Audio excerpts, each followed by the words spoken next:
Chapter 32. Pinocchio's ears become like those of a donkey.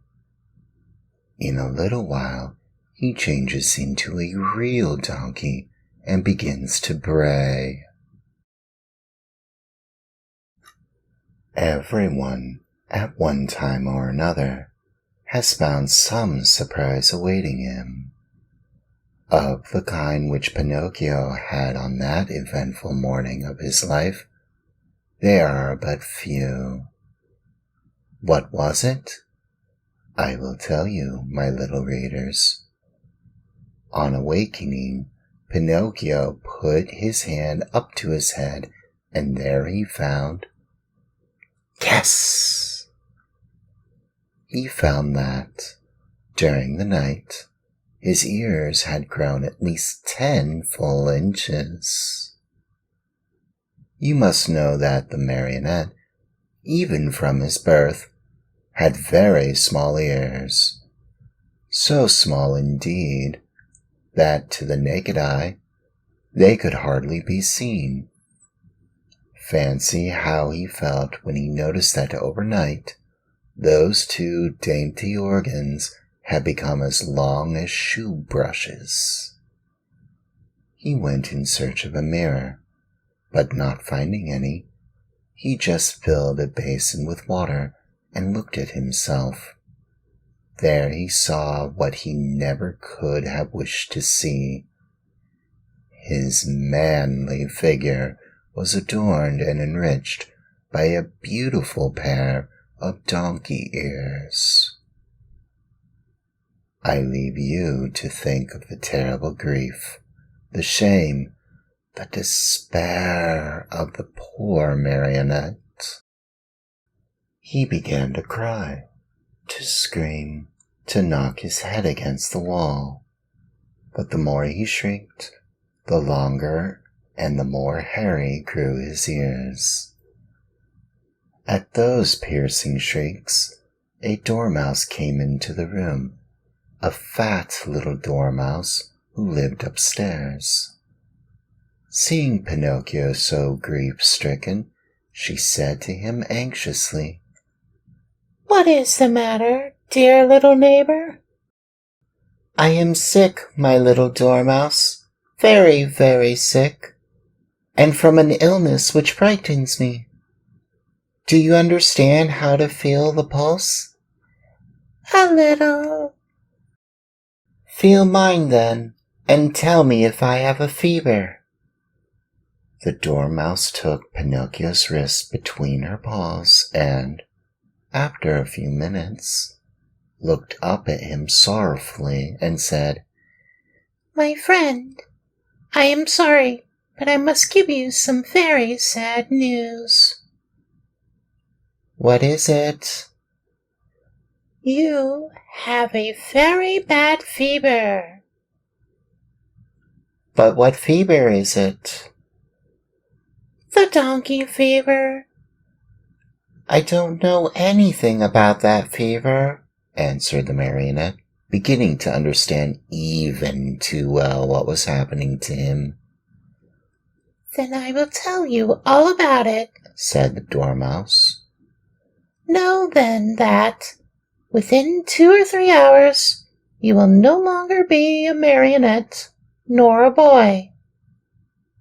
"What shall I be?" "Within 2 or 3 hours, you'll become a real donkey, just like the ones that pull the fruit carts to the market." "Oh, what have I done? What have I done?" cried Pinocchio, grasping his 2 long ears in his hands and pulling and tugging at them angrily, just as if they belonged to another. "My dear boy," answered the dormouse to cheer him up a bit, "why worry now? What is done cannot be undone, you know.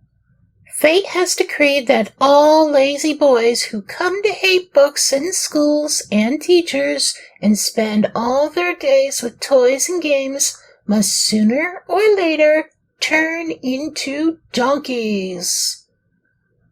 But is it really so? Asked the marionette, sobbing bitterly.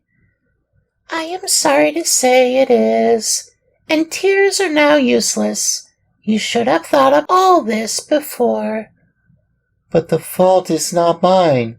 Believe me, little Dormouse, the fault is all Lampwick's. And who is Lampwick?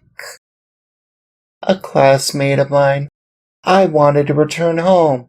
I wanted to be obedient.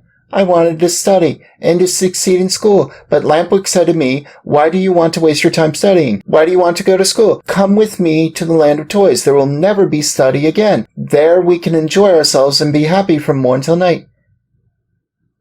And why did you follow the advice of that false friend? Why? Because, my little Dormouse, I am a heedless marionette.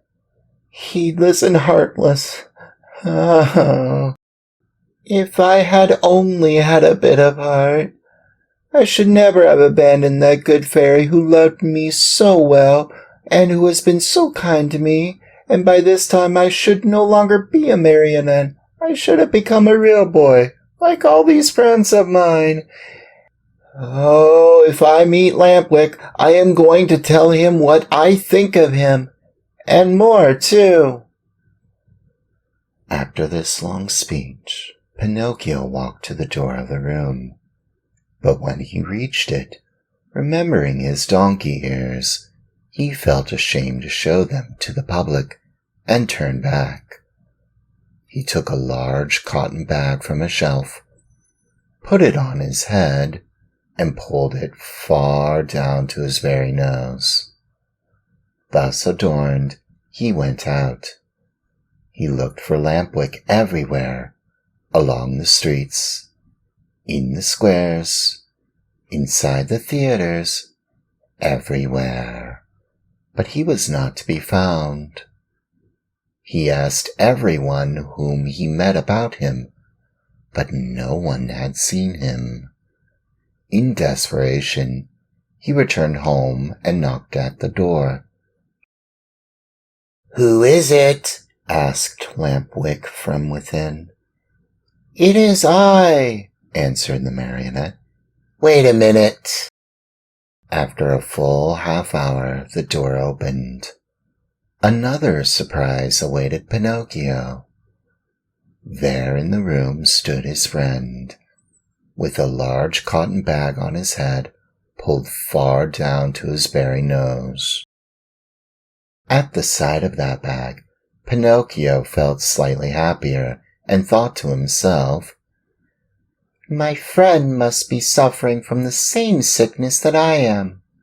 I wonder if he, too, has donkey fever?" But pretending he had seen nothing, he asked with a smile, "How are you, my dear Lampwick?" "Very well, like a mouse in a Parmesan cheese." "Is that really true?" "Why should I lie to you?" "I beg your pardon, my friend, but why then are you wearing that cotton bag over your ears?" "The doctor has ordered it because one of my knees hurts." "And you, dear marionette, why are you wearing that cotton bag down to your nose?" "The doctor has ordered it because I have bruised my foot." "Oh, my dear Pinocchio." "Oh, my poor Lampwick." An embarrassing long silence followed these words, during which time the two friends looked at each other in a mocking way. Finally, the marionette, in a voice sweet as honey and soft as a flute, said to his companion, "Tell me, Lampwick, dear friend, have you ever suffered from an earache?" "Never. And you?" "Never. Still, since this morning, my ear has been torturing me." "So has mine." "Yours too? And which ear is it?" "Both of them. And yours?" Both of them, too. I wonder if it could be the same sickness. I'm afraid it is. Will you do me a favor, Lampwick? Gladly, with my whole heart. Will you let me see your ears? Why not? But before I show you mine, I want to see yours, dear Pinocchio. No, you must show yours first. No, my dear, yours first, then mine. Well then, said the marionette, let us make a contract. Let's hear the contract. Let us take off our caps together. All right? All right. Ready then. Pinocchio began to count. 1, 2, 3. At the word 3, the two boys pulled off their caps and threw them high in the air. And then a scene took place which is hard to believe, but it is all too true. The marionette and his friend Lampwick, when they saw each other both stricken by the same misfortune, instead of feeling sorrowful and ashamed, began to poke fun at each other, and after much nonsense, they ended by bursting out in hearty laughter. They laughed and laughed and laughed again, laughed till they ached, laughed till they cried. But all of a sudden, Lampwick stopped laughing. He tottered and almost fell. Pale as a ghost, he turned to Pinocchio and said, "Help! Help, Pinocchio!" "What is the matter?" "Oh, help me! I can no longer stand up." "I can't either," cried Pinocchio, and his laughter turned to tears as he stumbled about helplessly. They had hardly finished speaking when both of them fell on all fours and began running and jumping around the room. As they ran, their arms turned into legs, their faces lengthened into snouts, and their backs became covered with long gray hairs. This was humiliating enough, but the most horrible moment was the one in which the two poor creatures felt their tails appear. Overcome with shame and grief, they tried to cry and bemoan their fate. But what is done can't be undone. Instead of moans and cries, they burst forth into loud donkey brays, which sounded very much like "Aw! Aw!" At that moment, a loud knocking was heard at the door, and a voice called to them, "Open! I am the little man, the driver of the wagon which brought you here. Open, I say, or beware."